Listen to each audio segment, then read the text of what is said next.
All right, click the links for Odyssey, BitChute, Telegram, Gab, or heaven forbid you wish to support the channel with a small donation.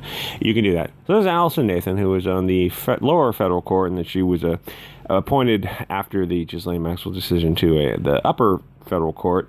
This federal court, I guess, has a three-court system, the Supreme Court being the final arbiter of jurisprudence. Ghislaine Maxwell on the right obviously was involved with the Epstein Island issue. And so a couple funny things. Being appointed to a higher court after the decision, Ghislaine Maxwell got some prison time for her role, but it was later reduced by 10 years to, I don't know what it was, but obviously there's some shenanigans going on there. And then Allison Nathan reduced or prevented she sealed some of the trial stuff, which doesn't quite make sense. She said, that's too horrible to be in the public. It's like, well, that's exactly why it should be in the public, friendo. It's weird that you would prevent the public from knowing everything that they need to know, right? Kind of weird. That's all I'm saying about that. Anyway, so, the Epstein thing,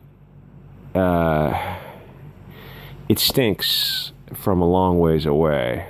And the media is not more concerned about it, which seems a little bit weird until you realize, well, Epstein's Island, flight logs and all this kind of stuff. Oh, the other aspect is that, so Ghislaine Maxwell was, I don't know, pimping or pandering these underage girls for Epstein and his clients. So where are those guys? Where are the actual Johns who were involved in the crime? Even Elon Musk himself is asking those questions. Now, Elon has protection on the level of like presidential protection. So even if these other puppet masters try to hit Elon Musk, he's got his own. He's going to be fine. It's not like if the state goes after you, then they can delete you if they want. Like for the Epstein and his partner he had a Israeli partner who was busted in a French prison, and then the camera shut off, and he also deleted himself. Wink, wink, nod. I mean, the thing is so ridiculous. You go, so the country is just kind of like a second, third world. It's just like Russia with political assassinations, like both France and America. It's like, yeah. It's a slowly sinking ship when this kind of stuff happens, and you just keep getting away with it. Anyway, so there's a lot to this, and it's like, there's this big elephant in the room with Alan Dershowitz coming out and saying, this is, let's just move on, guys. Come on, listen. And Tucker Carlson asked him, but didn't you go to Epstein's Island, Alan Dershowitz? That's very istophobic to even say that I would do that. And I'm not a cannibal who eats children. It's like, I didn't even ask you that, Dershowitz. Why'd you come out and say that? You look like you're about to ask about the cannibalism. I just want to say I'm not a cannibal. We don't do that anymore. What are you talking about, Dershowitz? Anyway, Dershowitz did not delete himself. So there's other issues going on here. So family of Clinton advisor found hanging from tree. Okay, well, that's how people take their own life. God forbid. With a shotgun blast to chest.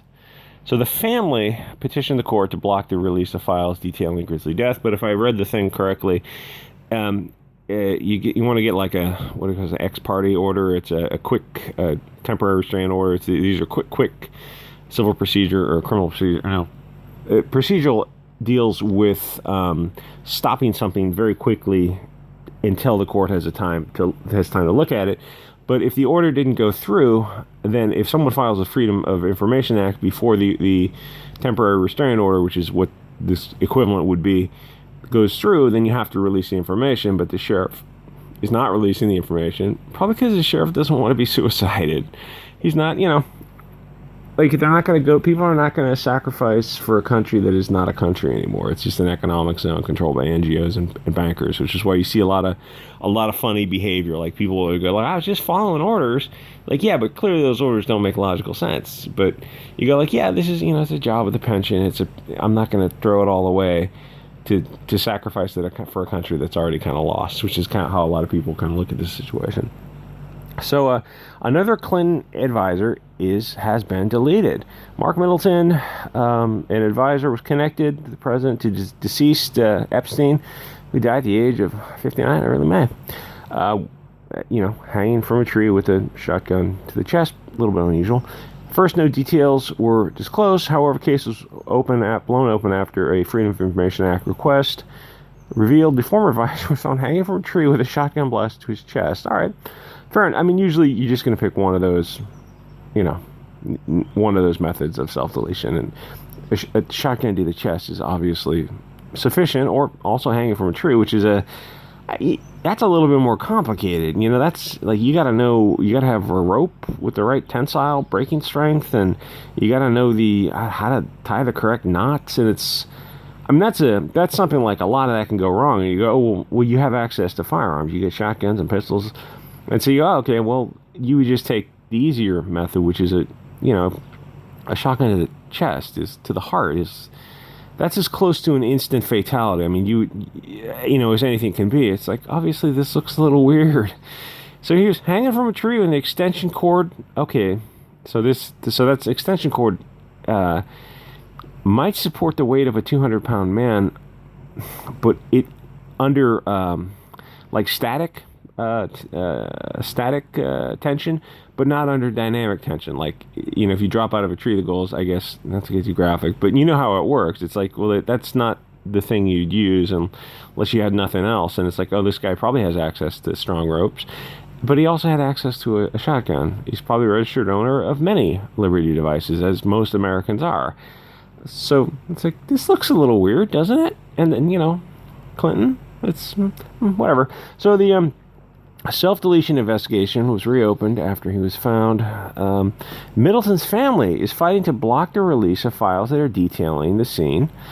So they're angry with the unsubstantiated conspiracy theories. Well, bruh, it's a really weird way to do it. You shouldn't. Obviously, you're not angry about it. There's something else going on here.